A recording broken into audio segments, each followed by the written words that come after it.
Hello everyone and a very very good morning to all of you. सभी को visible Audible हूँ मैं? एक बार सभी लोग कमेंट करके बता देंगे कि हाँ जी मैम आप विजिबल भी हो और ऑडिबल भी हो। यस, चले great. So welcome to session everyone. आप सभी का हार्दिक स्वागत है आज के सेशन में। जितने भी नए स्टूडेंट्स आए हैं इस चैनल पे पहली बार आए हैं, सबसे पहले इस चैनल को सब्सक्राइब जरूर कर लेंगे, इस वीडियो को लाइक जरूर कर देंगे और शेयर जरूर कर देंगे। तो स्टार्ट करने जा रहे हैं हम आज का सेशन वोकैबुलरी के साथ। और आज का पहला word, the very first word of the day is humongous. सबसे पहले तो वो लास्ट में OUS लग रहा है, तो जिन शब्दों के लास्ट में OUS लगता है वो शब्द आपके क्या होते हैं? वो शब्द आपके, जस्ट 1 सेकेंड, मुझे आप लोगों के कॉमेंट्स नहीं दिख रहे। सभी को विजिबल ऑडिबल तो हूं ना मैं? हाँ ठीक है। तो जिन शब्दों के लास्ट में OUS लगता है वो शब्द आपके क्या होते हैं? एडजेक्टिव्स। तो कोई भी चीज अगर ह्यूमंगस है इसका मतलब वो चीज क्या है? बहुत ही बड़ी है, बहुत ही ज्यादा ह्यूज है। इसका मतलब वो चीज कैसी है? ज्यादा बड़ी है। एंटोनिम्स छोटी सी है, माइन्यूट है, छोटी सी है, माइन्यूस्क्यूल है, छोटी सी है, पेटाइट है, मतलब कोई वैल्यू ही नहीं है, बहुत ही छोटी सी है। तो कंट्री के सामने बहुत ही बड़ा चैलेंज है, और वो क्या चैलेंज है कि वो इंश्योर करे, इंश्योर मीन्स गारंटी करे, सस्टेनेबल अर्बन डेवलपमेंट, मतलब शहरों का ऐसे डेवलपमेंट हो जो सस्टेनेबल हो, मतलब जो लंबा चले। अच्छा, यहाँ पे एक वर्ड लिखा हुआ था ensure. Ensure is a very important word. Basically आपके 3 वर्ड्स होते हैं, एक होता है इंश्योर, एक होता है अश्योर और एक होता है इंश्योर। तीनों वर्ड्स में डिफरेंस समझते हो? तीनों ही वर्ड्स आपके वर्ब्स हैं। एंश्योर का मतलब होता है कि आप उस चीज को गारंटी कर रहे हो कि I will ensure this happens, मतलब मैं इस बात को गारंटी करूंगी कि ये चीज हो। तो एंश्योर का मतलब होता है गारंटी करना। अश्योर का मतलब होता है आप किसी को प्रॉमिस कर रहे हो या आप किसी को कन्विंस करने की कोशिश कर रहे हो। I assure you that this will happen, मैं तुम्हें वादा करती हूँ कि वो चीज होगी। तो एंश्योर में थोड़ा सा चेक करना आ जाता है कि मैं इस चीज को चेक करती हूँ कि ये होगा, मैं इस चीज को गारंटी करती हूँ। अश्योर में वादा आ जाता है। इंश्योर का मतलब होता है कि अगर कोई भी नुकसान होगा तो मैं उसकी भरपाई करूंगी। फॉर एग्जाम्पल, इंश्योरेंस कंपनी आपको कहती है कि अगर कोई भी गाड़ी में चोरी वोरी या कुछ भी हो गया तो कार इंश्योरेंस कंपनी क्या करेगी? कार इंश्योरेंस कंपनी आपको पैसा देगी या उसको ठीक करवा के देगी। तो इंश्योर में क्या आ जाता है? कंपेंसेशन आ जाता है, कंपेंसेट आ जाता है। तो ये तीनों के तीनों वर्ड्स आपके वर्ब्स हैं, तीनों के तीनों वर्ड्स का मीनिंग एकदम अलग अलग होता है। कोई दिक्कत किसी को? चलो अब अगली बात कर लेते हैं। हमने ह्यूमंगस की बात करी। ह्यूमंगस का मतलब है कोई चीज बहुत ही ह्यूज। तो मुझे ह्यूज वर्ड के कितने सिनोनिम्स बताओगे? 30 बता दोगे? चलो कोशिश करते हैं। कोई चीज बहुत ही ह्यूज है, जाइजेंटिक है, जी से एक और वर्ड कौन सा था? गैरगैंटुआन है, कोलोसल है, ह्यूज अमाउंट ऑफ समथिंग को वॉपिंग अमाउंट ऑफ दैट थिंग कहते हैं। बहुत बड़ी है तो एलिफेंटाइन है, एस्ट्रोनॉमिक है, कॉस्मिक भी बोल देते हैं कभी कभी। फिर 2 वर्ड्स एक जैसे होते हैं, एक वर्ड होता है बेहेमोथ और दूसरा वर्ड होता है मैमोथ। तो बेहेमोथ है, मैमोथ है, मतलब वो चीज कैसी है? बहुत ही ज्यादा ह्यूज है, बहुत ही ज्यादा बड़ी है। फिर इसके बाद आपके वर्ड्स आ जाते हैं मैसिव है, ट्रिमेंडस भी कभी कभी यूज कर लेते हैं। ट्रिमेंडस मीन्स बहुत ज्यादा, इमेंस मतलब बहुत ज्यादा, उसका इमेंस इम्पैक्ट पड़ा। इमेंस इम्पैक्ट पड़ा मतलब क्या हो गया? उसका बहुत ज्यादा इम्पैक्ट पड़ा। मैम मॉन्यूमेंटल वर्ड रह गया, राइट? वो चीज कैसी है? मॉन्यूमेंटल है, मतलब बहुत ही ज्यादा बड़ी है। टावरिंग है, right? Towering word also means that thing is what? Very huge. I am looking at your comments, मुझे आप लोग हेल्प करोगे। टाइटैनिक वर्ड रह गया, राइट? टाइटैनिक है, बहुत ही ज्यादा बड़ी है। एक बड़ा प्यारा सा वर्ड होता है, थोड़ा सा लंबा, इसकी स्पेलिंग बहुत ध्यान से देखना। इसको तो तोड़ तोड़ के याद करोगे ना तो उसकी स्पेलिंग आपको याद हो जाएगी। तो सबसे पहले इस ब्रॉब, यहाँ लिख देती हूँ, यहाँ थोड़ी जगह ज्यादा है, तो BROB ब्रॉब। फिर डिंग, तोड़ तोड़ के याद करना, ब्रॉब, डिंग और फिर नागियन। तो इसका मतलब भी क्या होता है? ब्रॉब एंड नागियन। इसका मतलब भी होता है कि मतलब वो चीज कैसी है? बहुत ही ज्यादा बड़ी है, बहुत ही ज्यादा ह्यूज है। एक्सटेंसिव रिसर्च हुई, कभी कभी बोलते हैं ना इस टॉपिक के ऊपर बहुत ज्यादा एक्सटेंसिव रिसर्च हुई, बहुत ज्यादा ह्यूज रिसर्च हुई, हद से ज्यादा रिसर्च हुई। वो इंसान के बारे में कभी कभी बात करते हैं तो उस इंसान को बोल देते हैं वो इंसान बहुत वेटी है, मतलब उस इंसान के अंदर बहुत बड़ा, बहुत ह्यूज है वो इंसान। मेगा, किसी भी चीज का अगर आप मेगा वर्ड लगा देते हो तो इसका मतलब भी क्या होता है कि वो चीज कैसी हो जाती है? वो चीज बहुत ही ज्यादा बड़ी हो जाती है। कितने वर्ड्स हो गए हमारे? 5, 10, 15, 20 वर्ड्स हुए अभी तो। केवल 10 वर्ड्स और बताओगे? चलो कोई बात नहीं, वर्ड्स नहीं बता रहे आप, मुझे कुछ इडियम्स बता दो। कोई चीज अगर बहुत ही ज्यादा ह्यूज है, बहुत ज्यादा बड़ी है। अच्छा, अगर मैं बोलूं काम बहुत मुश्किल है, तो उसके लिए क्या इडियम यूज करते हैं, हरक्यूलियन टास्क है ना, हरक्यूलियन टास्क है, या फिर अप हिल टास्क है, या फिर a hard nut to crack है। मतलब काम बहुत बड़ा है, काम बहुत मुश्किल है। इन तीनों का मतलब क्या होता है, difficult job, in fact a very difficult job, बहुत ही बड़ी डिफिकल्ट जॉब होती है, उसको आप क्या बोलते हो, हरक्यूलियन टास्क। अपहिल, अपहिल समझते हो, पहाड़ के ऊपर चढ़ना। तो पहाड़ के ऊपर चढ़ना क्या है, पहाड़ के ऊपर चढ़ना बहुत मुश्किल काम होता है, नीचे उतरना बहुत आसान होता है, तो बहुत बड़ा है। चलो, बहुत बड़े में अगर कोई बहुत छोटी सी चीज है, तो उसको आप क्या बोलते हो, कोई बहुत बड़ी चीज के अंदर बहुत छोटी सी चीज है, मतलब बिल्कुल ना के बराबर है तुम्हारी value. A drop in the ocean, a drop in the ocean का मतलब क्या है, एकदम ही ना के बराबर है, मतलब वेरी लेस, बहुत ही ज्यादा कम है, हद से ज्यादा कम। हम जंबो वर्ड भी यूज कर सकते हैं। हाँ, जंबो शब्द का मतलब भी क्या होता है कि वो चीज बहुत ह्यूज है, हद से ज्यादा बड़ी है। अच्छा, कोई किसी की हम तारीफ करने में बोलते हैं कि वो इतना बड़ा, इतना तारीफ के लायक है, तो तारीफ के लायक में हम वर्ड बोलते हैं स्टुपेंडस। स्टुपेंडस मीन्स आप तारीफ कर रहे हो, आपको मैम प्रोडिजियस वर्ड तो रहेगी आपका favourite word, right, prodigious. Prodigious शब्द का मतलब भी क्या होता है कि वो चीज कैसी है, बहुत ही ज्यादा ह्यूज है, बहुत ही ज्यादा बड़ी है। अच्छा, बाउंडलेस कह सकते हैं, हाँ बाउंडलेस है। इनफाइनाइट भी कह सकते हैं फिर तो, कोई चीज अगर इनफाइनाइट है मतलब बहुत ज्यादा है, हद से ज्यादा है। अच्छा, एक तो ये वर्ड्स हो गए, वो चीज बहुत बड़ी है। अब अगर मुझे बोलना है कि उस चीज के अंदर वेट बहुत ज्यादा है, वो चीज के अंदर भारीपन बहुत ज्यादा है, तो भारीपन के लिए क्या वर्ड यूज करते हैं, हेफ्टी है। हेफ्टी का मतलब क्या होता है, वो चीज बहुत बल्कि है, मीन्स टू हैवी, बहुत ज्यादा हैवी है। अच्छा, अब वो चीज अगर बहुत ज्यादा हैवी है और आपको बड़ा मुश्किल हो रहा है उस चीज को उठाना, मतलब बहुत ज्यादा मुश्किल है, थोड़ा सा नेगेटिव टोन में वर्ड चला जाता है, तो आप उसको क्या बोलते हो, पॉन्डरस। क्या बोलते हो, कम्बरसम। ये दोनों वर्ड्स के ऊपर डबल स्टार मार्क करना, बहुत इंपॉर्टेंट वर्ड्स है। इनका मतलब है बहुत ज्यादा हैवी है इसलिए उठाना मुश्किल है, मतलब डिफिकल्ट टू कैरी या डिफिकल्ट टू हैंडल बोल दो। लंबरस भी बोलते हैं, मतलब इतनी ज्यादा भारी है कि आप उस चीज को उठा नहीं सकते। अच्छा, ये लंबरस वर्ड कहाँ से बना है, लंबर का मतलब समझते हो, लंबर होता है पेड़ की जो बड़ी बड़ी तने जो होती हैं, उनको बोलते हैं लंबर, लंबर। तो लंबरस वर्ड का मीनिंग क्या हो गया, लंबरस में सिर्फ लंबरस भी नहीं, इसका जो एग्जैक्ट वर्ड यूज करते हैं, लंबरिंग।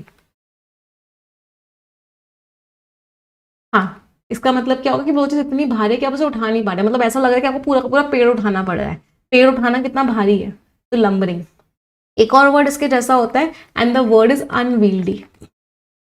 इसके ऊपर डबल स्टार मार्क करना। अनवील्डी का मतलब भी क्या है कि इतना भारी है कि आप उठा ही नहीं पा रहे हो, मतलब आपके लिए वो चीज क्या हो गई है, बहुत ही ज्यादा मुश्किल हो गई है हैंडल करना, बहुत ज्यादा मुश्किल हो गई है कैरी करना। मैम माउंटेनस वर्ड भी रह गया, आप बिल्कुल सही बोला, माउंटेनस वर्ड भी रह गया। माउंटेनस इज ऑल्सो व्हाट, कि वो चीज बहुत ही ज्यादा मुश्किल है कैरी करना।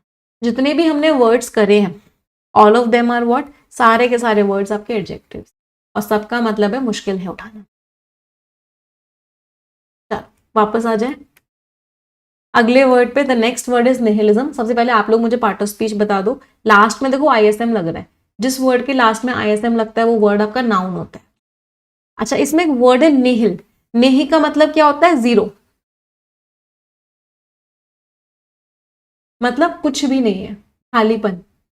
तो आपने सारे के सारे प्रिंसिपल्स को रिजेक्ट कर दिया, आपको लगता है कि लाइफ में कुछ है ही नहीं, लाइफ एकदम शून्य है, तो उस तरह के एटीट्यूड को क्या बोलते हैं, निहिलिज्म। मतलब आपका जो एटीट्यूड है वो कैसा है, बहुत ही नेगेटिव है। पेसिमिज्म हो, पेसिमिज्म मीन्स आप बहुत नेगेटिव माइंडेड हो। स्केप्टिसिज्म, आप हर किसी पे डाउट करते हो। सिनिज्म, आप इंसानों पे डाउट करते हो। तो अगर आप डाउट करते हो, बहुत नेगेटिव, वो आपको लगता है लाइफ बेकार है, तो आपका एटीट्यूड कैसा है, निहिलिज्म का है। एंटोनिम्स, आइडियलिज्म, बहुत बड़ी बड़ी बातों में विश्वास करते हो। ऑप्टिमिज्म, बहुत पॉजिटिव हो। फेथ है, विश्वास है।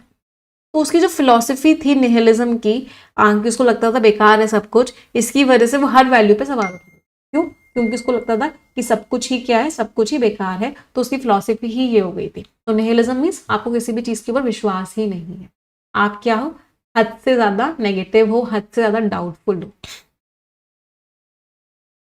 अगले वर्ड पे आते हैं एम्बेलिशमेंट। एम्बेलिश करने का मतलब क्या होता है, सजाना। तो अगर आप किसी चीज को सजा रहे हो, आप मतलब उस चीज को एम्बेलिश कर रहे हो। एम्बेलिश वर्ब होती है, उसके आगे आपने MENT लगा दिया, मतलब आपने क्या बना दिया, नाउन बना। तो डेकोरेट कर रहे हो, डिटेल्स ऐड कर रहे हो, एडॉर्नमेंट सजा रहे हो, ऑर्नामेंटेशन सजा रहे हो, इलेबोरेशन और गहराइयों में जा रहे हो। साधारण शब्दों में बोलें तो क्या बोल सकते हैं? ब्यूटिफिकेशन। आप उस चीज को और सुंदर बना। एंटोनिम्स ऑस्टेरिटी मतलब एकदम ही आपने छोड़ दिया चीजों को, एकदम सिंपल है, एकदम सिंपल है, एकदम प्लेन है, कुछ है ही नहीं। तो हिस्टोरियन ने, जो हिस्टोरियन था, उसने अननेसेसरी की चीजें ऐड नहीं करी, उसने इवेंट्स को वैसे ही दिखाया जैसे वो एक्चुअल में थे। ऑथेंटिसिटी मीन्स एकदम एक्चुअल में, तो जैसे थे बिल्कुल वैसे ही दिखाया। अच्छा, अगर आप किसी चीज को सजाते हो ना, तो एक बड़ा प्यारा इडियम है, बहुत बार एग्जामिनेशन में आता है, and that is guild the lily. Guild the lily का मतलब क्या होता है कि आप उस चीज में अननेसेसरी डेकोरेशन ऐड कर रहे हो, ऐड अननेसेसरी डेकोरेशन। जरूरत नहीं है, लिली अपने आप में बहुत सुंदर होता है, लेकिन आप उसमें क्या कर रहे हो? फालतूपन का डेकोरेट कर रहे हो। Guild the lily. एक और फ्रेज होता है, बहुत बार एग्जाम में आता है, bells and whistles. Bells and whistles का मतलब क्या होता है? वही जो चीज एक्स्ट्रा डेकोरेट करने के लिए आपने डाली हुई है, मीन्स एक्स्ट्रा डेकोरेशन।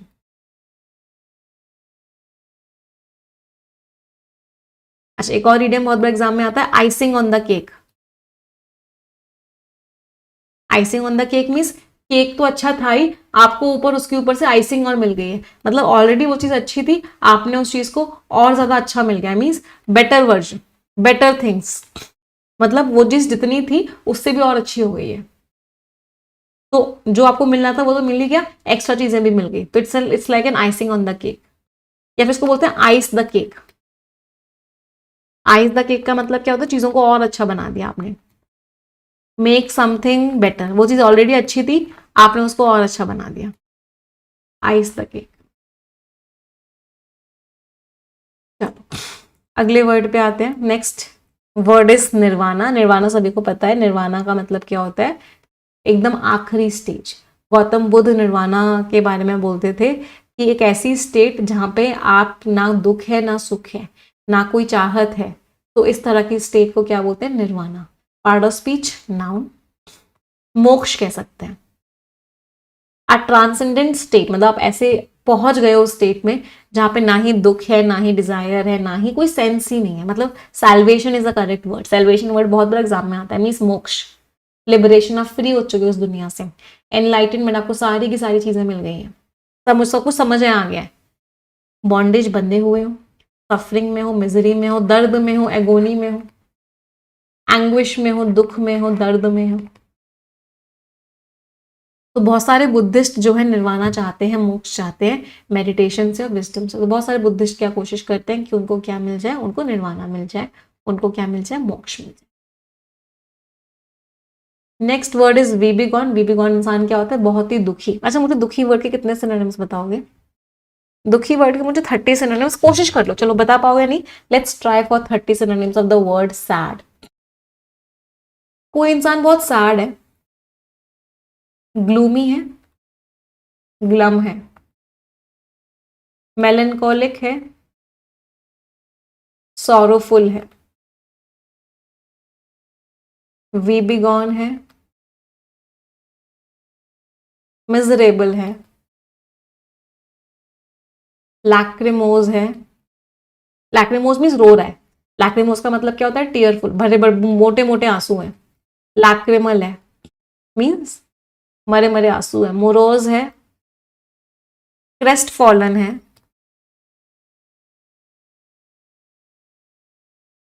डाउनकास्ट है। हाँ, ब्लू फील कर रहा है।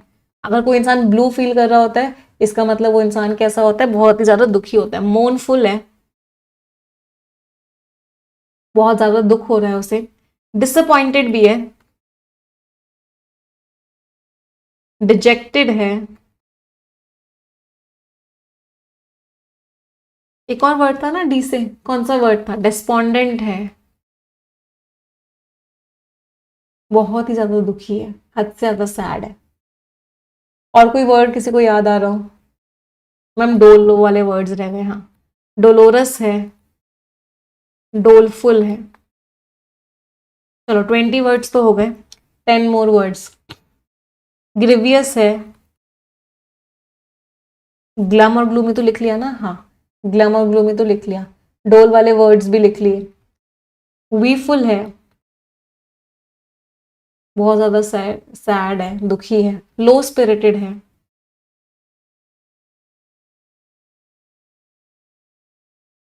कुछ इडियम्स डाल लेते हैं। कोई इंसान अगर बहुत ज्यादा सैड है तो क्या बोलते हैं, डाउन इन द डम्प्स है। उसने अपना लॉन्ग फेस ड्रॉ किया हुआ है, draw a long face. Feel blue, वो इंसान कैसा फील कर रहा है, ब्लू फील कर रहा है। ड्रॉ, फिर हाँ, डाउन इन द डम्प्स भी बोलते हैं और डाउन इन द माउथ भी बोलते हैं। डाउन इन द माउथ है, बुरी तरीके से रो रहा है। क्राई अ रिवर, रो रो के उसने नदियां बहा दी है, रो रो के अपना दिल बाहर निकाल दिया उसने। क्राई वंस हार्ट आउट, मतलब बहुत बुरी तरीके से रो रहा है, चुप ही नहीं हो रहा है, इतना बुरी तरीके से रो रहा है। और कोई वर्ड किसी को याद आ रहा हो? एक वर्ड और रह गया है। कोई इंसान अगर बहुत ही ज्यादा दुखी है तो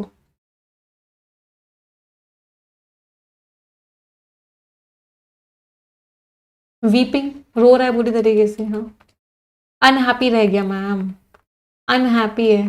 सैड भी रह गया होगा फिर तो, नहीं सैड तो पहले ही लिखा था। तो इन सारे शब्दों का मतलब क्या है कि वो इंसान बहुत दुखी है। सारे के सारे वर्ड्स का part of speech, all of them are adjective. Saturnine रह गया मैम, वेरी नाइस। लिग्यूब्रियस भी रह गया क्या? लिग्यूब्रियस भी नहीं लिखा हमने आज। हाँ, लिग्यूब्रियस है, बहुत सैड। अपसेट रह गया, अपसेट है, दुखी है। तो वी बी गॉन बहुत सैड है, part of speech adjective. Extremely sad है, मिजरेबल है, डिस्ट्रेस्ड है। डिजेक्टेड लिख लिया, डिस्पोंडेंट, क्रेस्ट फॉलन, बहुत सैड है। एक्सिबरेंट बहुत हैप्पी है, जुबिलेंट बहुत हैप्पी है, इलेटेड बहुत हैप्पी है। तो जो फ्लड विक्टिम्स थे उनके इतने दुखी वाले एक्सप्रेशंस थे, जैसे जैसे वो देख रहे थे अपने घर की तबाही को, तो बहुत ज्यादा क्या थे, दुखी थे। अच्छा, हैप्पी की बात कर रहे हैं, हैप्पी वर्ड के मुझे कितने सिनोनिम्स बताओगे फिर से? 30 बताओगे? चलो, पहले मुझे सारे ना ई वाले बता दो। ई वाले बहुत सारे वर्ड्स होते हैं हैप्पी के। Exuberant, euphoric, ecstatic, elated, jubilant, cheerful, glad, delighted, मतलब बहुत ज्यादा खुश हो। blissful, merry, buoyant, upbeat, radiant। radiant का मतलब क्या होता है कि आप में से चमक निकल रही है, चमक निकल रही है मतलब आप बहुत खुश हो। pleased, sunny, perky, chirpy, Babli. कुछ लोग नाम भी रखते हैं बबली ना, बहुत सारे बच्चों का नाम मैंने सुना है कि वो बबली है, मतलब बहुत ज्यादा क्या है, बहुत ज्यादा हैप्पी है। लाइवली, फुल ऑफ एनर्जी है। एनिमेटेड, फुल ऑफ एनर्जी है। Spirited, vivacious. अच्छा, बहुत जोश भी है, बहुत जोश को क्या बोल सकते हैं, एंथुजियास्टिक। आर्डेंट, अब सारे जोश वाले वर्ड्स आ गए ना जिनके अंदर बहुत जोश है। आर्डेंट, एविड, फर्वेंट और फरविड। इन वर्ड्स का मीनिंग क्या है कि फुल ऑफ जोश हो। हाँ, जॉली, जॉली इज, जिसका नेचर बड़ा मजाकिया सा, फुल ऑफ जॉयफुल। हाँ, खूब सारा खुशी से भरा हुआ हो जिसका नेचर हो, ऐसे इंसान को क्या बोलते हैं, जॉली है, जॉयफुल है। अच्छा, अब इडियम्स कर लेते हैं। मर्थफुल, हाँ, मर्थ का मतलब होता है खुशी, मर्थफुल मतलब खुशी से भरा हुआ। हाँ, फुल ऑफ एंथुजियाज्म, जेलस भी बोल सकते हैं, पूरा जोश से भरे हुए हो, जेलस हो, मतलब बहुत एनर्जेटिक भी बोल सकते हैं, राइट, एनर्जेटिक मीन्स बहुत खुशी है, बहुत हैप्पीनेस है। वाइब्रेंट भी बोल सकते हैं, वेरी नाइस। विवेशियस तो लिख लिया। हाँ, तो क्या हुआ, बहुत खुश हो, बहुत हैप्पी हो, बहुत बढ़िया हो। अच्छा, मैं कंटेंट के ऊपर आ गई, सो सॉरी। अभी ठीक है, चलिए वापस आते हैं अगले वर्ड पे। The next word is sanguine. Sanguine is a very important word. बहुत बार टोन, देखो 8 बार आ भी चुका है पिछले कुछ 2-3 सालों में. टोन भी बहुत बार आती है. ऑथर की टोन कैसी है? सैंग्विन है. सैंग्विन मीन्स बहुत ही positive. Part of speech adjective optimistic. मुश्किल सिचुएशन में अगर आप बहुत पॉजिटिव हो तो आप कैसे हो? सैंग्विन हो. ऑप्टिमिस्टिक, होपफुल, पॉजिटिव हो बहुत ज्यादा. एंट्रम बहुत ही पेसिमिस्टिक हो. पेसिमिस्टिक मीन्स बहुत ही नेगेटिव हो. ग्लूमी, दुखी हो, होपलेस, कोई उम्मीद ही नहीं है. तो वो इतनी पॉजिटिव थी, हालांकि बहुत चैलेंजेस थे उसके आगे, बट फिर भी वो क्या थी? बहुत पॉजिटिव. जो लोग पॉजिटिव होते हैं वो क्या सोचते हैं? जितने भी लोग पॉजिटिव होते हैं उनको लगता है every cloud has a silver lining. Her cloud में एक सिल्वर लाइनिंग होती है. मतलब कोई भी मुश्किल हो, कुछ ना कुछ अच्छा होगा. They can see the light at the end of the tunnel. वो टनल के एंड में लाइट देख सकते हैं. मतलब उनको क्या दिख रहा होता है कि अभी कोई बात नहीं, बहुत प्रॉब्लम चल रही है, बट आगे चीजें बहुत अच्छी होंगी. उनकी हमेशा सोच इस तरीके की होती है. उनको ग्लास कभी भी खाली नहीं दिखता. उनको ग्लास हमेशा कैसे दिखता है? Half full. तो ये सारे के सारे लोग क्या होते हैं? बहुत ही पॉजिटिव होते हैं. एंड आई होप मेरे भी सारे बच्चे हमेशा बहुत पॉजिटिव हैं. यस. चलिए अगले वर्ड पे आते हैं. The next word is abeyant. Abeyant का मतलब क्या है? कोई चीज अभी काम नहीं कर रही है. कोई चीज अभी क्या है? इनएक्टिव है. इसका मतलब क्या है? Abeyant. Part of speech adjective. Temporarily inactive, suspended और in a state of waiting. Dormant है, सोई पड़ी है. क्वाइसेंट है, एकदम क्वाइट है. लेटेंट का मतलब क्या होता है? हिडन है, छुपी हुई है. एंटोनिम्स एकदम एक्टिव है, ऑपरेशनल है, प्रिवेलिंग है, काम कर रही है, पूरी तरीके से रनिंग है. तो इतना एम्बिशियस प्रोजेक्ट था, वो इनएक्टिव रहा जब तक इन्वायरमेंटल क्लियरेंस ग्रांट नहीं हो. तो वो क्या रहा? इनएक्टिव रहा. इसका बड़ा प्यारा फ्रेज होता है, बहुत बड़ा एग्जाम में आता है, इन लिम्बो. कोई भी चीज अगर इन लिम्बो होती है तो पता नहीं क्या होगा, अनसर्टेन. मतलब अभी पता ही नहीं आगे क्या होगा, means that thing is in Limbo. बहुत बड़ा एग्जाम में आता है. चलिए आगे बढ़ते हैं. Scapegoat. Scapegoat is बलि का बकरा. जिसको आपने बचने के लिए बलि का बकरा बना दिया, उसको क्या बोलते हैं? Scapegoat. Part of speech noun. A person who is blame for the wrongdoings of others. गलत काम किसी और ने किया, इंसान किसी पे डाल दिया, बलि का बकरा. तो इसको फॉल गाय भी बोलते हैं. मतलब जिसको गलत तरीके से ब्लेम किया गया है, विक्टिम है, मार्टियर है, मतलब इंसान टारगेट है. एंटोनिम्स यही गुनेगार था, इसी ने गलत काम किया था, इसी ने गलत काम किया था. तो उसको बलि का बकरा बना दिया गया कंपनी की गलतियों की. तो उसको क्या किया गया? बलि का बकरा बना दिया. इसको एक बड़ा प्यारा फ्रेज होता है, throw someone under the bus. मतलब गलती आपने की थी, लेकिन आपने किसी और को बस के नीचे फेंक दिया. इसका मतलब आपने उस किसी और को सैक्रिफाइस कर दिया अपने आप को बचाने के लिए. Sacrifice someone to protect yourself. तो अपने आप को बचाने के लिए किसी और को सैक्रिफाइस कर दिया. दैट मीन्स आपने क्या किया? उस इंसान को बस के नीचे फेंक दिया. वेरी इंपॉर्टेंट फ्रेज, बहुत बार एग्जाम में आता है. तो डबल स्टार मार्क करके लिखेगा.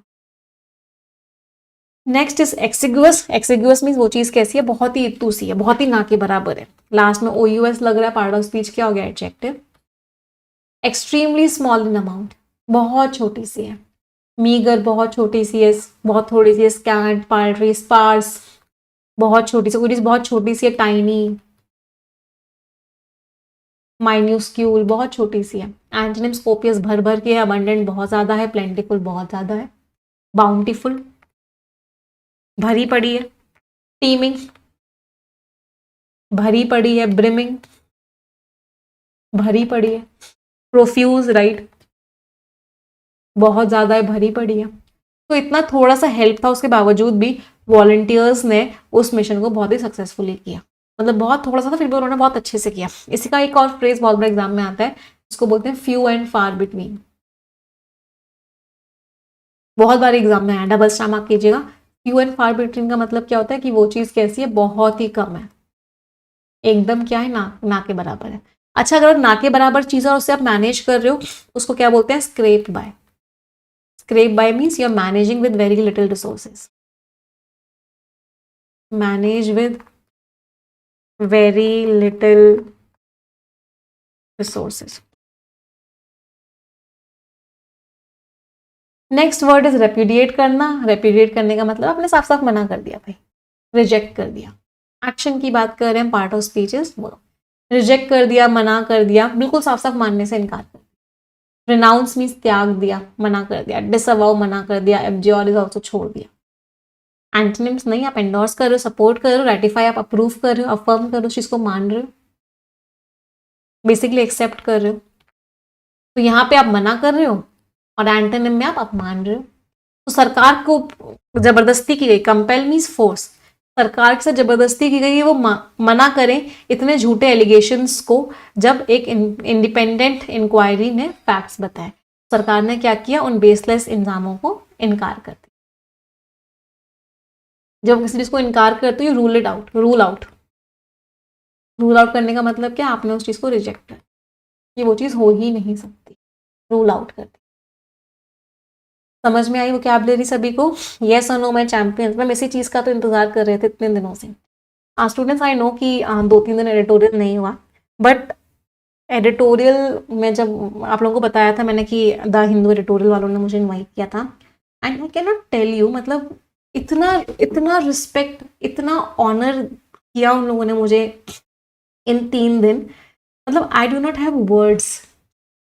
मतलब उनके जो सीईओ थे, जो उनके एडिटर इन चीफ थे, जो उनके डेप्यूटी नेशनल एडिटर थे, और इनफैक्ट पता उनको मेरे बारे में पता कैसे चला था, जो उनके डेप्यूटी नेशनल एडिटर हैं मिस्टर श्रीनिवासन, उनके बेटे मेरी क्लास में आते हैं। तो ही टोल्ड हिज डैड कि एक निमिषा मैम करके हैं जो एडिटोरियल पढ़ाती हैं, बहुत अच्छे से पढ़ाती है, तो यू शुड इनवाइट एन ऑनरर। तो ऐसे उनको मेरे बारे में पता चला एंड दे इनवाइटेड मी। सारे के सारे बोर्ड मेंबर्स के साथ we were having lunch dinner, एक एक पर्सन से मिले, एक एक पर्सन से, मतलब, और उन्होंने पता है जो ऑनर करते हुए होता है ना कि आप जब आप किसी को ऑनर करते हो तो you give that person something, और द हिंदू ने जो मुझे गिफ्ट दिया, मतलब I can not tell you, आज तक किसी ने इतना सोच के इतना थॉटफुल गिफ्ट नहीं दिया होगा। अगर उनको बताऊं what I got from there, they gave me proper अच्छे से फ्रेम किया हुआ, जिस दिन मैं पैदा हुई थी 14 नवंबर 1992, उस दिन का एडिटोरियल का edition, proper framed. They gave me 15th of August 1947 का एडिशन, द हिंदू एडिटोरियल का। सो मतलब इतना थॉटफुल, इतना thoughtful. They have their coffee books. तो since I live in Dehradun, since I live in the Himalayas, तो उन्होंने मुझे अपनी कॉफी बुक दी which was about the Himalayas. And चलो ये चीजें तो बहुत, these were why so precious gifts for me. ये मेरे लिए इतना प्रेशियस गिफ्ट्स क्यों थे, क्यों? क्योंकि दे वर वेरी थॉटफुल। मतलब उन्होंने इतना सोचने के बाद कि क्या हम दे सकते हैं। चलो I show you, I show them to you. Yes, and एक एक पर्सन से, मतलब उनकी ना काफ़ी सारी मैगजीन्स भी आती हैं, जैसे फ्रंट लाइन मैगजीन आती है, स्पोर्ट्स स्टार, मतलब तो अ lot of magazines also come. तो द हिंदू के एडिटर से तो मैं मिली ही, जो कि बहुत बहुत अच्छा लगा, बहुत सारी बातें की, बहुत कुछ सीखने को मिला। बाकी सारे मैगजीन्स के एडिटर से भी proper we went to the press जहाँ पे पब्लिशिंग होती है, एक एक प्रोसेस इतना डिटेल में समझाया उन्होंने, किस तरीके से पेपर प्रिंट होता है, एक एक चीज़, मतलब कैसे प्लेट्स बनती हैं, proper process explanation, proper visit, proper, मतलब आई फेल्ट कि यार इतने टाइम से एडिटोरियल पढ़ाया है, तो this is the thing that I have earned. ये चीज़ है जो मैंने कमाई है।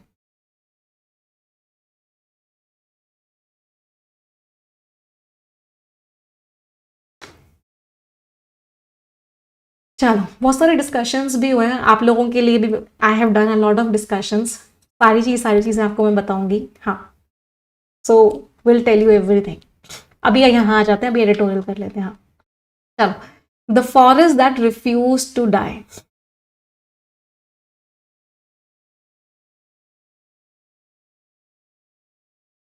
तो आज की जो कहानी है वो युवान की है। तो युवान जो है एक फॉरेस्ट के पास रहते थे, जो बहुत ही ज़्यादा, वी बिगॉन का मतलब वैसे होता है सैड, यहाँ पे मतलब क्या है कि वो बहुत ज़्यादा ही उसमें प्रॉब्लम्स आ और पब्लिक उसको निग्लेक्ट कर रही थी। हालांकि विलेज के पास बहुत ही एक्सिग्युअस मीन्स वेरी लेस, बहुत ही कम रिसोर्सेज थी। उन्होंने एक बहुत ही ह्यूमंगस मीन्स ह्यूज, बहुत ही बड़ा कैंपेन लॉन्च किया फॉरेस्ट को रिस्टोर करने का और वापस से जान डालने का उस एनवायरमेंटल प्रोजेक्ट में, जो इतने टाइम से अबेंड का यहाँ पे मीनिंग क्या है, इनएक्टिव रहा है। बहुत सारे विलेजर्स तो बहुत नेगेटिव हो गए, निहिलिज्म का मतलब क्या है, बहुत डाउट करने लग गए, बहुत नेगेटिव हो गए, स्केप्टिसिज्म।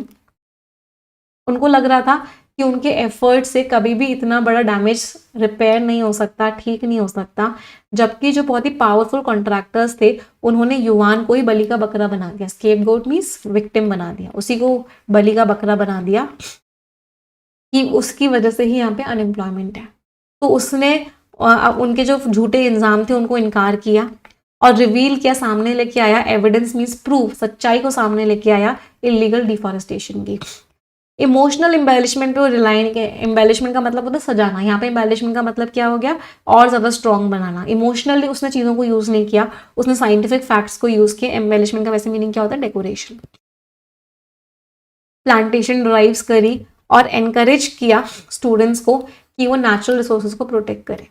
इतने धमकियां मिली, बार बार फेलियर्स थे, फिर भी युवान जो है बहुत सैंग्विन, सैंग्विन का मीनिंग क्या था, होपफुल, बहुत होपफुल था और उसने अपना मिशन कंटिन्यू किया करेज के साथ। धीरे धीरे इतने सारे पेड़ उगाए गए, पॉल्यूटेड स्ट्रीम भी रिकवर करने लग गई, वाइल्ड लाइफ भी वापस आ गई। तो बहुत सालों बाद वो कैनोपी का मतलब क्या होता है, जब पेड़ ऐसे कवर कर लेते हैं। तो ऐसे ही वो कैनोपी के नीचे खड़ा हुआ था, उसने एक्सपीरियंस किया एक sense of nirvana. Nirvana means एक तरीके से उसे मोक्ष जैसा लग रहा था। उसको पता था कि उसके डिटर्मिनेशन की वजह से फॉरेस्ट भी वापस आ गया और कम्युनिटी का विश्वास भी वापस आ गया। तो जितने भी हमने वर्ड्स किए, उन सारे के सारे वर्ड्स को हमने यहाँ पे यूज किया। इसको आप तो कम रिसोर्सेज भी हो, बट उससे भी आप बहुत बड़ा बदलाव ला सकते हो अगर आप डिटरमाइन हो जाओ और सब लोग साथ में मिलकर एक्शन करें। जितने भी हमने वर्ड्स किए उन सारे के सारे मीनिंग्स यहाँ दे रखिए। आप इसको पीडीएफ से पढ़ सकते हैं। पीडीएफ आपको Telegram channel English with Nimisha Bansal पे शेयर हो जाएगा। आ जाते हैं वन वर्ड सब्सिट्यूट। जो कभी थकेगा नहीं उसको क्या बोलते हैं, indefatigable. Fatigue is a word. Fatigue का मतलब क्या होता है, थकावट। तो इंडिफैटिगेबल, इसको कोई थका नहीं सकता।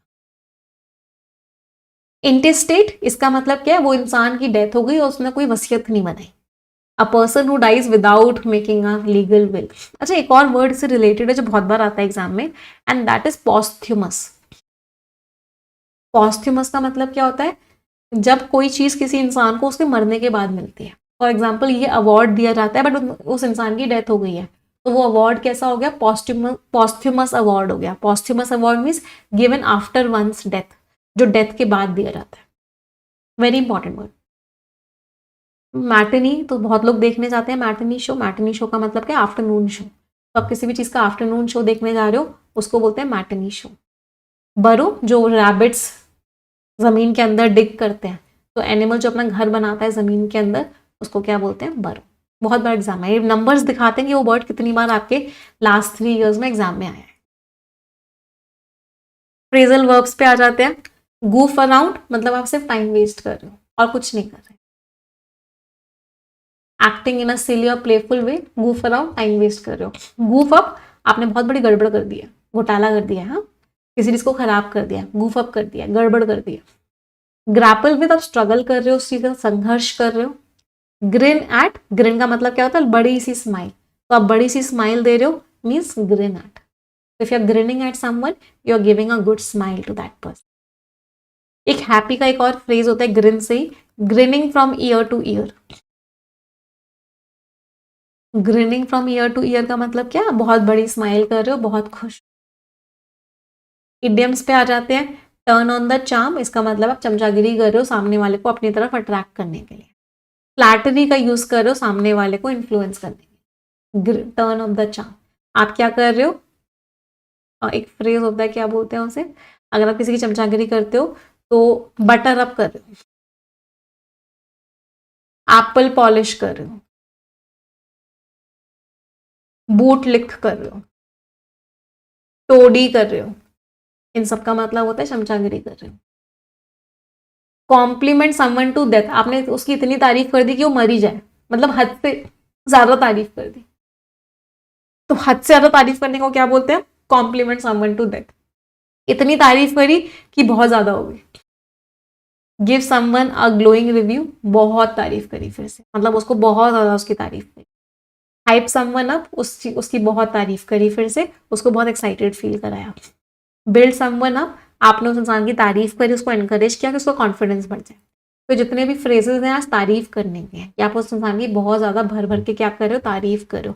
इनग्रेशिएट करना भी बोलते हैं, तारीफ करना, भर भर के तारीफ। समझ आई वोकैबुलरी?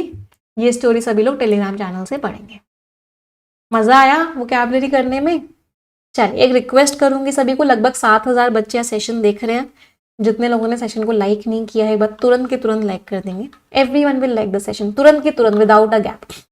आ जाते हैं आज के आर्टिकल पे, quantum shift on private industry and national research spending.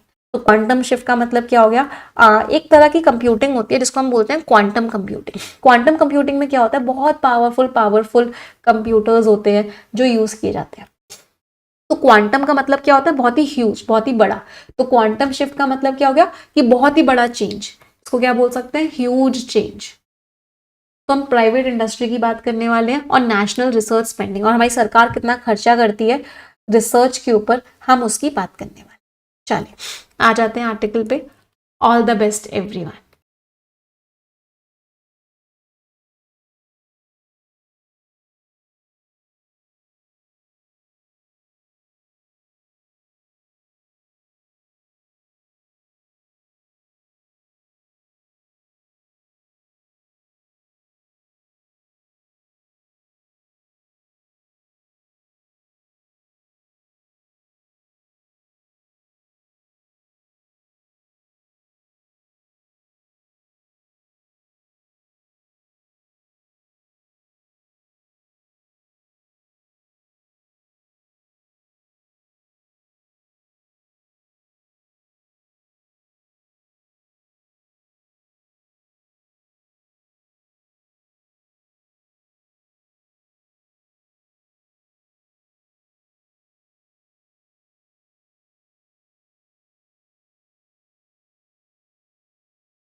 चलिए let's go through the article.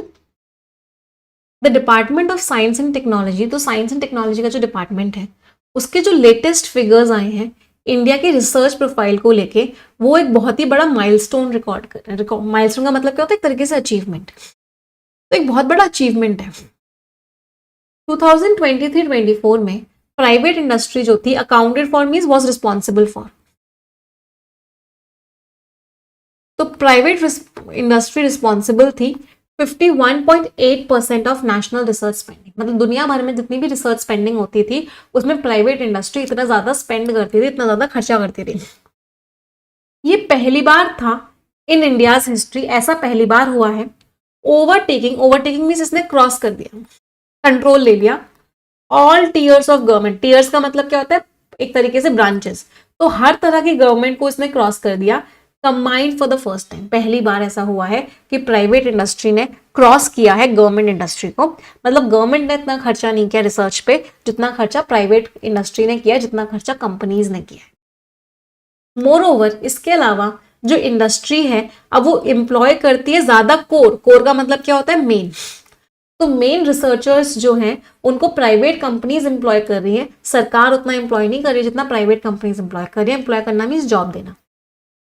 Transport firm, जो ट्रांसपोर्ट कंपनीज हैं, ये सबसे बड़ी कॉर्पोरेट इन्वेस्टर्स हैं, सबसे ज्यादा पैसा ये लगाती है। इसके बाद जो फार्मास्यूटिकल्स है, फार्मास्यूटिकल्स का मतलब क्या हो गया? जितनी दवाइयों वाली कंपनीज हैं वो लगाती है। फिर बायोटेक्नोलॉजी और फिर इंफॉर्मेशन टेक्नोलॉजी। तो सबसे ज्यादा इन्वेस्टमेंट करती है ट्रांसपोर्ट कंपनीज, फिर फार्मास्यूटिकल्स, फिर बायोटेक्नोलॉजी, फिर IT company. The break means जो रुक, चेंज आया पास्ट से, वो बहुत शार्प आया, बहुत तेज आया, मतलब बहुत ज्यादा आया। थ्रू 2010 अगर पूरा का पूरा देखें तो प्राइवेट इंडस्ट्री जो है बहुत ही कम कंट्रीब्यूट करती थी, सिर्फ 1/3 करती थी। 1/3 मीन्स 33.33%। तो सिर्फ 33.33% करती थी नेशनल रिसर्च एंड डेवलपमेंट का, और ये जो रेशो था ये बहुत धीरे धीरे ही बढ़ रहा था।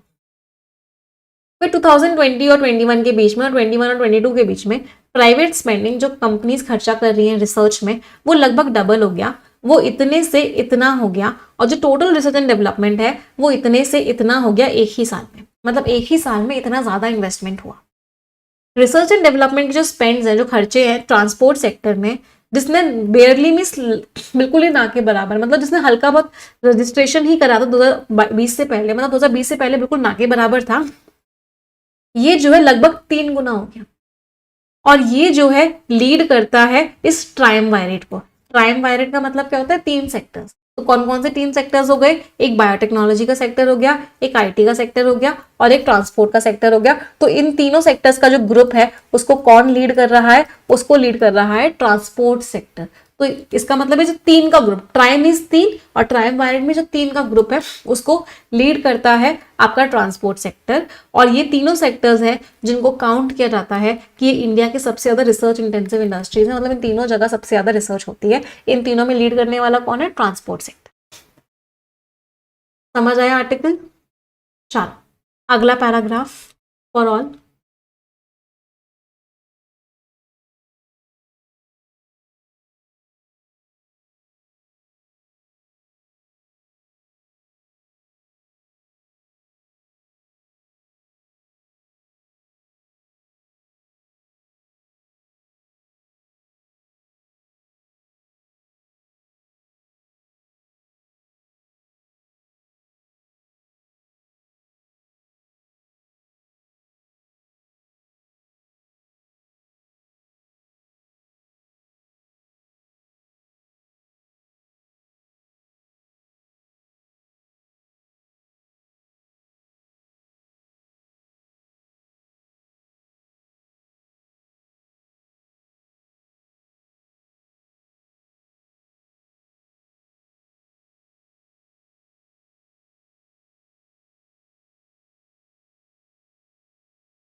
अच्छा, इतनी ज्यादा बढ़ोतरी आई क्यों? What is the reason? तो ऑफिशियल्स जो है एट्रीब्यूट कर रहे हैं, मतलब रीजन बता रहे हैं कि ये जो है पोस्ट पैंडेमिक, पैंडेमिक आया, कोविड आया, उसके बाद कंपनीज को रियलाइज हुआ, ये ऐसा लगा दैट रिसर्च इज एसेंशियल, कि रिसर्च करना बहुत जरूरी है कॉम्पिटेटिवनेस के लिए। तो अगर हमें कॉम्पिटेटिव रहना है, अगर हमें बाकी कंट्रीज के साथ कॉम्पिटिशन में रहना है, आगे रहना है, तो रिसर्च बहुत जरूरी है। ये बात उनको समझ में आई कोविड के बाद, और ये हो सकता है इस स्टोरी का, इस कहानी का हिस्सा हो। द परपोर्टेड इन्वेस्टमेंट्स, परपोर्टेड का मतलब क्या होता है? जो एक तरीके से आपको ऊपर ऊपर से दिख रहे हैं। तो ऊपर ऊपर से आपको हो सकता है कि चीजें बहुत अच्छी दिख रही हैं, तो ऊपर ऊपर से दिखने को क्या बोलते हैं? परपोर्टेड। तो ऊपर ऊपर से जो इन्वेस्टमेंट्स दिख रहे हैं 23-25 के लिए, वो भी बहुत हेल्दी दिख रहे हैं। हेल्दी का मतलब क्या? बहुत बढ़िया दिख रहे हैं ऊपर ऊपर से। लेकिन एक चेंज, एक बदलाव जो कि 1 साल में आया, looks less like a shift in corporate behaviour. ऐसा लगता है कि बिहेवियर में उतना चेंज नहीं हुआ होगा, ऐसा लग रहा है चेंज हुआ होगा कि क्या काउंट हुआ है। तो वो ऑथर ने तारीफ करते करते हल्की सी बुराई कर दी। ऑथर ने बोला ऊपर ऊपर से तो आपको लग रहा होगा ना कि वाओ कितना अच्छा हो गया, चीजें कितनी अच्छी हो गई, इन्वेस्टमेंट कितना अच्छा हो गया, 1 साल में पूरा कॉर्पोरेट सेक्टर बदल जाएगा क्या? नहीं। तो ऐसा लग रहा है कॉर्पोरेट सेक्टर का बिहेवियर नहीं बदला है, मेथड ऑफ कलेक्शन, काउंटिंग जो हो रही है उसमें कोई बदलाव आया है। मैंडेटरी सस्टेनेबिलिटी डिस्क्लोजर्स, तो क्या कंपलसरी किया गया है कि आपको सस्टेनेबिलिटी, सस्टेनेबिलिटी का मतलब क्या है कि आप इन्वायरमेंट को, कि इन्वायरमेंट जैसा है वैसा चलता रहे, उसको नुकसान ना पहुंचे, उस चीज को लेकर डिस्क्लोजर्स दो, मतलब चीजें बताओ बड़ी बड़ी फर्म्स के लिए। एंड टाइटर आरबीआई नॉर्म्स, और आरबीआई ने रूल्स रेगुलेशंस बहुत स्ट्रिक्ट कर दिए। Norms means rules and regulations, बहुत स्ट्रिक्ट कर दिए कि आप जो भी रिसर्च कर रहे हो उसको बताओ। ये चीजें सेम मोमेंट पे हुई हैं। तो अब ऑथर कह रहे हैं अब जाके रीजन समझ में आया, ऐसा नहीं हुआ है कि अचानक से 1 साल में रिसर्च बढ़ गई है, रिसर्च उतनी ही है, बट आरबीआई ने बोला है जो भी रिसर्च करोगे हमको बताओगे, और रूल्स रेगुलेशन इतने स्ट्रिक्ट बनाए हैं कि आपको रिसर्च को बताना पड़ेगा, तो रिपोर्टिंग ज्यादा हो रही है। तो तो रिपोर्टिंग बढ़ गई है, बताना ज्यादा हो रहा है, इस वजह से लग रहा है कि चीजें अच्छी हो गई है। Spending that was always occurring, spending already हमेशा से हो ही रही थी। फॉरेन सब्सिडरीज थी इंडियन कंपनीज की, उनमें स्पेंडिंग चल रही थी। And in the captive centres of multinational, जो मल्टीनेशनल कंपनीज थी उनके जो सेंटर्स थे, कैप्टिव का वैसे मतलब होता है किसी को पकड़ के रखना, यहाँ पे मतलब क्या कि ओवरऑल सेंटर्स जो थे उनमें चीजें हो रही थी। बस अब फर्क क्या पड़ा है कि अब वो चीज रिपोर्ट हो रही है। तो ऑथर ने बोला कि अचानक से कोई रिसर्च बढ़ी नहीं है, रिसर्च हमेशा से हो रही थी, बस वो रिपोर्ट नहीं हो रही थी। अब सरकार ने रूल्स रेगुलेशंस बनाए तो वो रिपोर्ट होना शुरू हो गई है। तो some of the surge, surge means increase, तो जो इंक्रीज आया है वो बता रहा है कि अब रिपोर्टिंग अच्छे से हो रही है, मेजरमेंट अच्छे से हो रहा है। ये नहीं बता रहे कि ज्यादा पैसा लगा रहे हैं हम कॉर्पोरेट सेक्टर्स, तो कॉर्पोरेट सेक्टर पैसा उतना ही लगा रहा है जितना पहले लगा रहा था, अब बस रिपोर्टिंग और मेजरमेंट अच्छे से हो रहा है। जेन्युइनली ऑथर ने बोला चलो अब मैं कुछ और बातें भी कर लेता हूं, मैं सच बोलूं तो चलो ऐसा नहीं है कि पैसा बिल्कुल नहीं आ रहा, नया पैसा भी लग रहा है। आर्टिफिशियल इंटेलिजेंस में रिसर्च हो रही है, चिप डिजाइनिंग में रिसर्च हो रही है, सेमीकंडक्टर फैब समझकर इलेक्ट्रॉनिक्स वाला सारे सेमीकंडक्टर से बनते हैं, तो चिप होती है जिसमें सारे सेमीकंडक्टर्स को लगाया जाता है और फिर उसे इलेक्ट्रॉनिक्स बनाए जाते हैं, तो उन सब में रिसर्च हो रही है। हालांकि much of that is still infrastructure building, लेकिन अभी भी क्या हो रहा है, इंफ्रास्ट्रक्चर ही बनाया जा रहा है, पूरा का पूरा सिस्टम ही बनाया जा रहा है, अभी रिसर्च एंड डेवलपमेंट कॉलम में वो नहीं आता है। तो ऑथर ने यहाँ पे क्या बोल दिया कि भाई सरकार ने रूल्स रेगुलेशन स्ट्रिक्ट कर दिए, तो अब जो भी किया जा रहा है वो बताया जा रहा है, इसकी वजह से ज्यादा दिख रहा है, एक्चुअल में कोई ज्यादा हुआ नहीं है। हाँ, हालांकि कुछ सेक्टर्स ऐसे हैं जिनमें रिसर्च बढ़ी हुई है। चलो नेक्स्ट पैराग्राफ पढ़ेंगे सभी लोग।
अगला पैराग्राफ ऑथर क्या कह रहे हैं, इंडिया का जो रिसर्च एंड डेवलपमेंट है स्टैंडर्ड में अभी वो कितना है 0.84% जीडीपी का, जबकि चाइना का इतना है, यूएस का इतना है, साउथ कोरिया का इतना है, मतलब हमारा रिसर्च एंड डेवलपमेंट सबसे कम स्पेंडिंग है उस पर।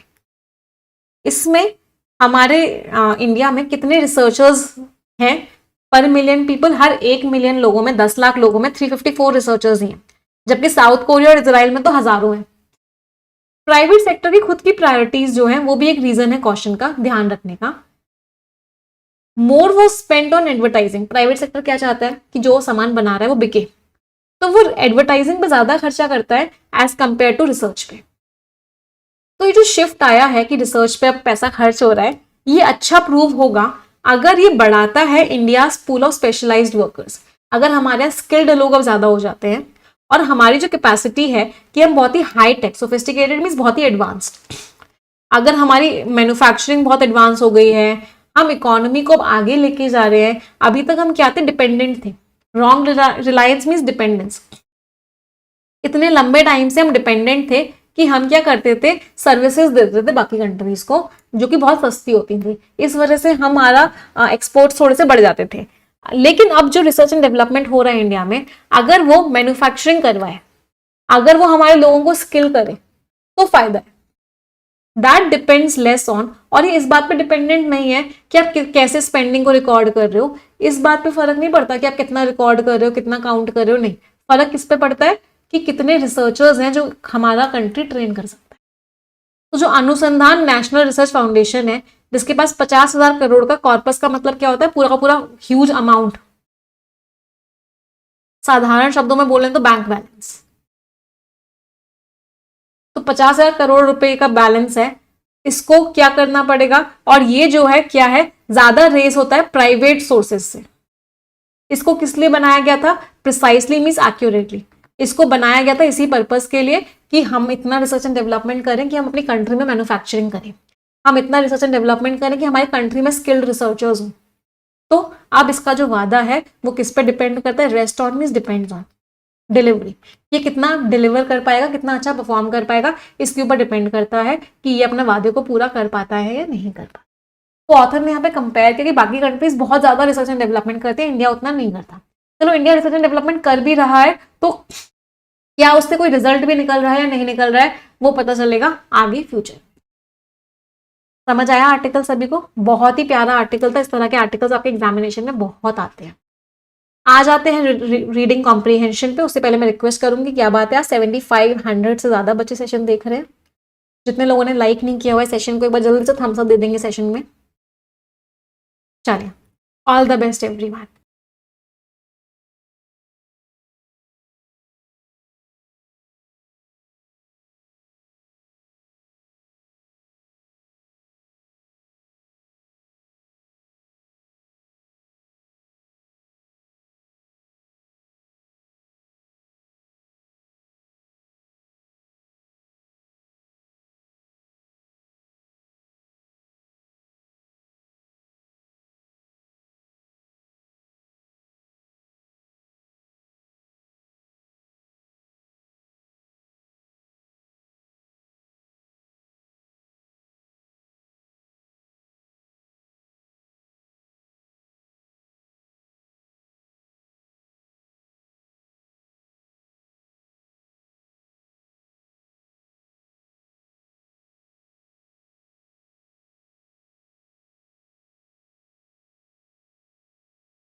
चलिए, let's discuss this questions now.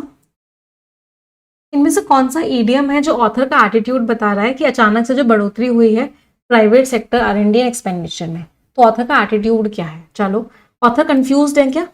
नहीं, ऑथर कंफ्यूज तो नहीं है, गलत हो गया। टर्निंग द टाइड, खराब सिचुएशन रिवर्स हो गई है, रिवर्स अ बैड सिचुएशन, नहीं। हाँ, स्मोक एंड मिरर्स मीन धोखा है, तो ऑथर ने बोला है धोखा है, ऐसा नहीं है कि अचानक से कोई एक्सपेंडिचर खर्च बढ़ा है, नहीं, सिर्फ रिपोर्टिंग ज्यादा हो रही है, तो ऑथर को क्लियर है कि धोखा ही है। ऑथर ने क्लियरली बोला है धोखा है, नंबर्स कोई बड़े बड़े नहीं है, सरकार दिखा रही है नंबर्स बड़े हैं बट नंबर्स बड़े नहीं है, हाँ बस मेजरमेंट अब अच्छे से हो रहा है, तो धोखा तो है ही। तो answer is D, only C. Author की टोन नेगेटिव थी, टोन से भी कर सकते थे इस क्वेश्चन को। कौन सा इन्फ्लुएंस है जो आप निकाल सकते हो पैसिव से? जो बढ़ोतरी हुई है प्राइवेट सेक्टर के खर्चे में वो इनसफिशिएंट एविडेंस है कि एक बदलाव आया है सिस्टम में, सही बात है, वो सबूत नहीं है। आप ये बोलो कि प्राइवेट सेक्टर का एक्सपेंडिचर बढ़ गया इसका मतलब है इंडिया का सिस्टम अच्छा हो रहा है, नहीं, ये इनसफिशिएंट एविडेंस है, ये सबूत नहीं है। जो इंप्रूवमेंट्स हुए हैं रिपोर्टिंग में, इसकी वजह से बढ़ गई है ग्रोथ रिसर्च स्पेंडिंग में, और हो सकता है एक्चुअल में इन्वेस्टमेंट ना बढ़ा। हाँ, तो बिल्कुल सही बात है, हो सकता है इन्वेस्टमेंट नहीं बढ़ा है, बस इन्होंने क्या किया, रिपोर्टिंग अच्छी कर दी है, तो इसकी वजह से ऐसा लग रहा है कि एक्सपेंडिचर बढ़ गया है। इंडिया ने रिसर्च लेवल्स हम उतने पहुंच चुके हैं जितनी बाकी कंट्रीज कर रही है, नहीं बाकी कंट्रीज से हम बहुत पीछे हैं, हम उस लेवल पे नहीं पहुंचे हैं अभी। तो answer is a, both A and. कौन सा स्टेटमेंट ट्रू है? ट्रांसपोर्ट फर्म जो है सबसे बड़े कंट्रीब्यूटर्स रहे हैं रिसर्च में, सही बात है, रिसर्च एक्सपेंडिचर में। पैसेज कंक्लूड कर रहा है कि जो अभी बढ़ोतरी हुई है खर्चे में, ये इस वजह से हुई है क्योंकि नया इन्वेस्टमेंट आ रहा है, नहीं नए इन्वेस्टमेंट की वजह से नहीं हुई है, ये रिपोर्टिंग अच्छी हो गई है, मेजरमेंट अब अच्छे से हो रहा है, नापा तोली अच्छे से हो रही है, इस वजह से नंबर्स बढ़े हैं। ऑफिशियल्स को लगता है कि पैंडेमिक के बाद कॉम्पिटेटिवनेस रहने की वजह से इन्होंने इन्वेस्टमेंट अच्छा किया, सही बात है। तो ऑथर ने ये बोला कि ऑफिशियल्स तो यही कहते हैं कि कोविड के बाद रियलाइजेशन हुआ कि हमको कॉम्पिटेटिव अगर रहना है तो हमको रिसर्च करनी पड़ेगी, इस वजह से उन्होंने खूब सारी रिसर्च करी। तो answer is C, both A and C. कौन सा कंक्लूजन है जो आप पैसेज से निकाल सकते हो? स्टैटिस्टिकल रिविजन्स जो होते हैं, जब नंबर्स में चेंजेस लाते हो, वो लोगों को लगता है, लोगों का नजरिया बना देते हैं कि इकोनॉमी प्रोग्रेस हो रही है, हालांकि हो सकता है रियलिटीज बदले ना तब भी। बिल्कुल सही बात है, ऑथर ने यही बोला कि रियलिटी नहीं बदली, इन्वेस्टमेंट उतना ही हो रहा है, लेकिन नंबर्स बढ़ गए हैं। क्यों? क्योंकि आपने डेटा कलेक्शन मेथड में चेंज किया, तो लोगों को ऐसा लग रहा है कि हमारे यहाँ इन्वेस्टमेंट ज्यादा हो रहा है, बट एक्चुअल में नहीं हो रहा है। तो बिल्कुल सही बात है। तो ये जो स्टैटिस्टिकल रिविजन्स होते हैं, जो नंबर्स में चेंज आता है, ये लोगों का परसेप्शन चेंज कर देता है, हालांकि रियलिटी जब नहीं भी बदलती है। रिसर्च इंफ्रास्ट्रक्चर अकेले बनाने से गारंटी हो जाता है कि लीडरशिप होगी? नहीं, सिर्फ इंफ्रास्ट्रक्चर बनाने से गारंटी नहीं है कि लीडरशिप होगी, हमें स्किल्ड लोग भी चाहिए होंगे। ह्यूमन कैपिटल डेवलपमेंट बहुत ही इंडिस्पेंसिबल है, मतलब इट्स वेरी वेरी इंपॉर्टेंट, इसके बिना काम नहीं चल सकता।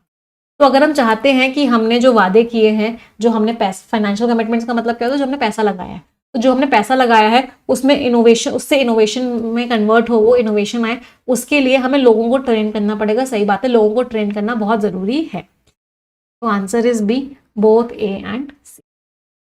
अब हमें ऑथर की टोन बतानी है। पहली टोन है सटायरिकल। सटायरिकल का मतलब होता है ऑथर किसी का मजाक सा उड़ा रहे हैं, नहीं ऑथर किसी का मजाक नहीं उड़ा रहे। एकर्बिक का मीनिंग होता है बहुत, ऑथर भर भर के बुराइयां कर रहे हैं। एकर्बिक का मतलब होता है एक्सेसिवली, जब आप बहुत ज्यादा बुराई करते हो।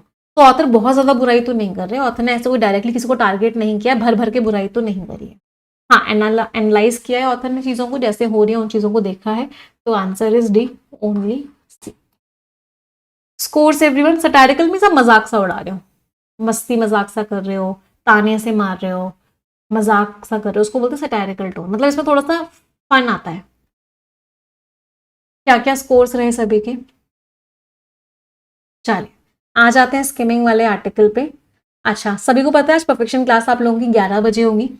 सो we'll meet at 11 AM for perfection class. Perfection 8.0 नया स्टार्ट हुआ है, उसमें अभी क्लासेस नहीं हुई हैं ज़्यादा, तो आज से हम परफेक्शन 8.0 को पूरी तरीके से रीस्टार्ट कर रहे हैं, क्योंकि बीच में गैप आ गया था। तो जितने ही बच्चों ने अभी तक परफेक्शन 8.0 ज्वाइन नहीं किया है, वो आज के आज ज्वाइन कर लेना। आपका कोड NB60 लग जाएगा, आपको मैक्सिमम डिस्काउंट मिल जाएगा। आई थिंक अभी 60% का डिस्काउंट चल रहा है, which is the maximum discount, इससे ज़्यादा डिस्काउंट आज तक नहीं मिला। ऊपर से नया बैच भी स्टार्ट हुआ है, तो आप परफेक्शन 8.0 की पहली क्लास से देखना स्टार्ट कर सकते हो। इनफैक्ट आज 11 बजे वाली क्लास में ही आ जाना लाइव। बहुत गहराइयों में, बिल्कुल बेसिक लेवल से एडवांस लेवल तक हम इंग्लिश पढ़ेंगे, बाकी डिटेल्स में एकदम लास्ट में दे दूंगी सभी को। हाईज एंड लोस, ऊपर और नीचे, जीएसटी के मैट्रिक्स की बात करने वाले हैं, जीएसटी के नंबर्स की हम बात करने वाले हैं। चलिए अब आप इसको स्किम करेंगे, पहले पूरा आप स्किम करेंगे, फिर हम समझाएंगे। All the best everyone.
चलिए लेट्स डिस्कस इट।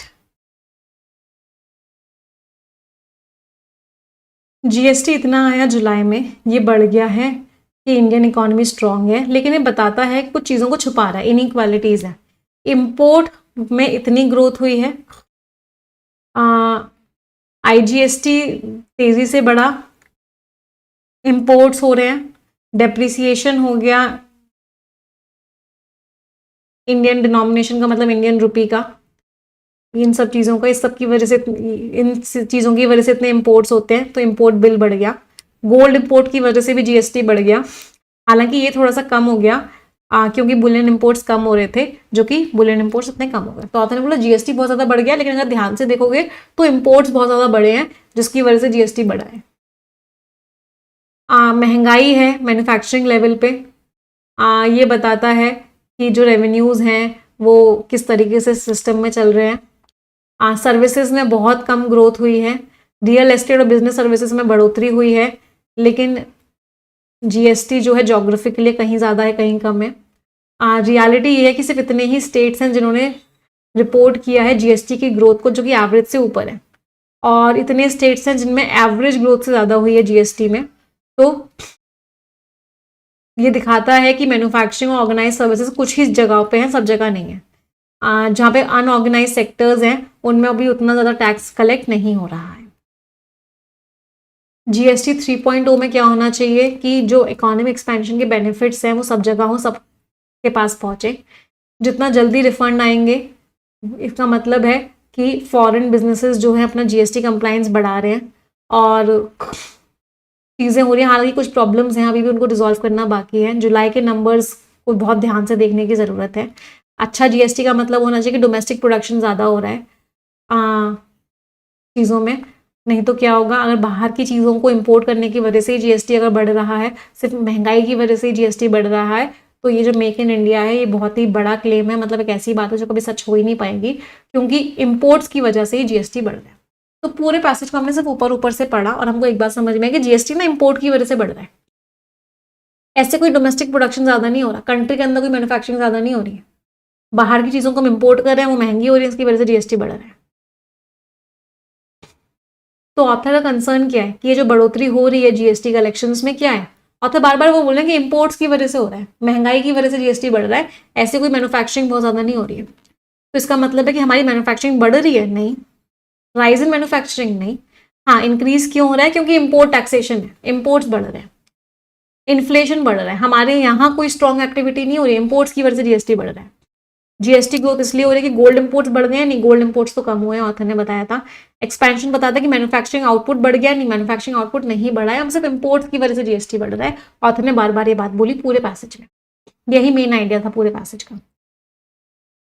किसकी वजह से इतना ज्यादा इंपोर्ट आईजीएसटी कलेक्शन हो गया है? क्यों हो गया है? क्रूड ऑयल के प्राइसेस कम हुए हैं, कम हुए हैं तो बढ़ेगा क्यों? डोमेस्टिक मैन्युफैक्चरिंग बढ़ेगी तो इंपोर्ट्स का जीएसटी क्यों बढ़ेगा? हाँ, दुनिया भर में चीज़ें महंगी हो रही हैं, हम इंपोर्ट ज़्यादा कर रहे हैं, रुपी डिप्रिशिएट करता जा रहा है, इस सब की वजह से हमारे इंपोर्ट्स बढ़ गए हैं, इंपोर्ट का जीएसटी बढ़ गया है। आंसर इज सी।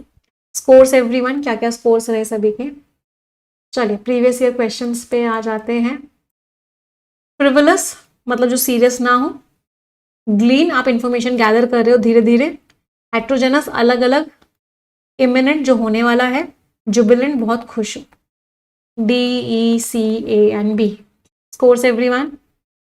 चलो, idioms, writing on the wall, इसका मतलब है कुछ प्रॉब्लम आने वाले, उसको आपको सिग्नल मिल गया है। Throw caution to the wind, बहुत केयरलेस हो गए हो। Turn the table, situation change कर दी है आपने। Wear one's heart on one sleeve, मतलब आप अपने इमोशन सबके सामने ऐसे ही बता देते हो। विथ फ्लाइंग कलर्स, मतलब बहुत सक्सेसफुल हो गए हो। DEBCA scores everyone in previous year. 10 words हैं, इनमें से 3 वर्ड्स का कमेंट्स में सभी लोग मुझे मीनिंग बताएंगे। Everyone has to write the meaning of at least 3 words in the comment section. हर किसी बच्चे को बताने, जो बच्चे बताएंगे उनमें से एक बच्चे को हम success no more an illusion book भी गिफ्ट करेंगे, और उस बच्चे के घर वो बुक भिजवाई भी जाएगी। तो मेक श्योर करो कि सभी लोग कम से कम 3 वर्ड्स का मीनिंग मुझे कमेंट्स में लिखेंगे। Everyone has to write them, है ना, हर किसी बच्चे को कम से कम 3 वर्ड्स का मीनिंग कमेंट्स में लिखना ही लिखना है। जिस बच्चे के घर जो बच्चा लिखेगा उस बच्चे के घर हम बुक भिजवाएंगे।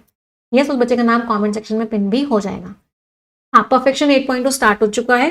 प्रोफेशन 8.0 को हम रीस्टार्ट कर रहे हैं। इसका मतलब है अभी ये जो बीच में क्लासेस आपकी नहीं हुई थी वो क्लासेस आपकी वापस से अब स्टार्ट हो जाएंगी। तो हम यहाँ से रीस्टार्ट कर रहे हैं। तो आज की क्लास में हम पैराजम्बल से स्टार्ट करने वाले हैं। तो पैराजम्बल्स आज हम पढ़ाएंगे प्रीलिम्स लेवल के, फिर हम धीरे धीरे करके मेंस लेवल पे आएंगे। इसका मैं स्टडी प्लान में थोड़ा सा चेंज करूंगी। तो जितने भी बच्चों ने अभी तक प्रोफेशन 8.0 को ज्वाइन नहीं किया था वो आज क्या ज्वाइन कर लेना। IBPS क्लर्क का नोटिफिकेशन आ चुका है। IBPS PO आपका एग्जाम है ही, बहुत से बच्चों ने SBI PO का एग्जाम दिया ही था। अभी SBI क्लर्क का भी नोटिफिकेशन आएगा, फिर RRB PO क्लर्क का भी नोटिफिकेशन आएगा। तो भर भर के वैकेंसीज हैं। मेक श्योर करो कि आप इस बार मिस मत कर देना इस अपॉर्चुनिटी को सिलेक्शन लेने की। आज से ही क्लासेस में आओ, 1 घंटा एडिटोरियल, 1 घंटा परफेक्शन रोज करो। परफेक्शन की क्लास 11 बजे होती है, येस ऑफिसर एप्लीकेशन पे होती है। आपकी इंग्लिश बहुत बहुत स्ट्रांग हो जाएगी। वैसे मुझे लगता है हर किसी बच्चे ने ज्वाइन कर लिया है प्रोफेशन बैच। अगर फिर भी कोई बच्चा बचा है जिसने अभी तक प्रोफेशन बैच ज्वाइन नहीं किया है वो आज क्या ज्वाइन कर लेगा। आपको 60% का डिस्काउंट मिल जाएगा सिर्फ 1400 रुपीज में। आपको मेरे सारे के सारे बैचेस मिल जाएंगे, सारे के सारे। अलग से आपको कुछ भी लेने की जरूरत नहीं है। NB60 आपका कोड लगेगा। आज अगस्त से 6, आज इसकी आखिरी तारीख है। 1400 रुपीज में जो आपको कंप्लीट परफेक्शन मिल रहा है उसकी। तो मेक श्योर करो कि आप आज की आज सब्सक्रिप्शन लेके क्लासेस में आ जाओ। यहाँ से स्कैन करके आप डायरेक्टली सब्सक्रिप्शन भी ले सकते हो। अगर आप कंप्लीट बैंकिंग की तैयारी कर रहे हो और आप चाहते हो कि आप सारे सब्जेक्ट्स पढ़ो, complete IBPS clerk, IBPS PO, SBI PO, अभी SBI क्लर्क, कंप्लीट बैंकिंग की तैयारी करो, तो आप आज के सब्सक्रिप्शन कंप्लीट सब्सक्रिप्शन भी ले सकते हो। कोड आपका सफलता लगेगा। सिर्फ 2499 रुपीज में आपको इंग्लिश के साथ क्वांट्स, रीजनिंग, जनरल अवेयरनेस सारे सब्जेक्ट्स मिल जाएंगे।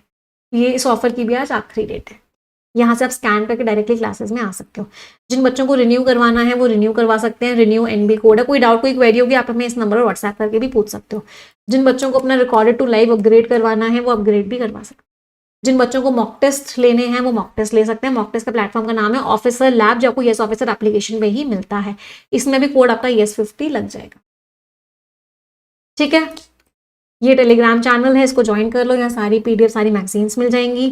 कोई डाउट, कोई क्वेरी होगी आप हमें इस नंबर पे व्हाट्सएप करके पूछ लेना, या इस वीडियो के डिस्क्रिप्शन में एक फॉर्म है, आप उस फॉर्म को फिल करोगे, टीम आपको कॉल करेगी, आपके सारे डाउट्स एंड क्वेरीज का आंसर देगी। बट मेक श्योर करो कि आप क्लासेस को रेगुलरली अटेंड करो। एक सिंगल सेशन कोई भी बच्चा किसी भी हालत में मिस नहीं करे। ठीक है, सेशन एंड करते हैं। Thank you everyone. मुझे कमेंट में ज़रूर बताना कि आप लोगों ने 2-3 दिन अभी हिंदू नहीं हुआ था तो क्या आपको कुछ डिफरेंस लगा, कुछ मिस किया आपने हिंदू को, और कितने बच्चों ने पुरानी क्लासेस से हिंदू एडिटोरियल पढ़ा और अपना ब्रेक नहीं आने दिया अपनी पढ़ाई में। सभी लोग मुझे कमेंट्स में ज़रूर बताएंगे। Thank you everyone.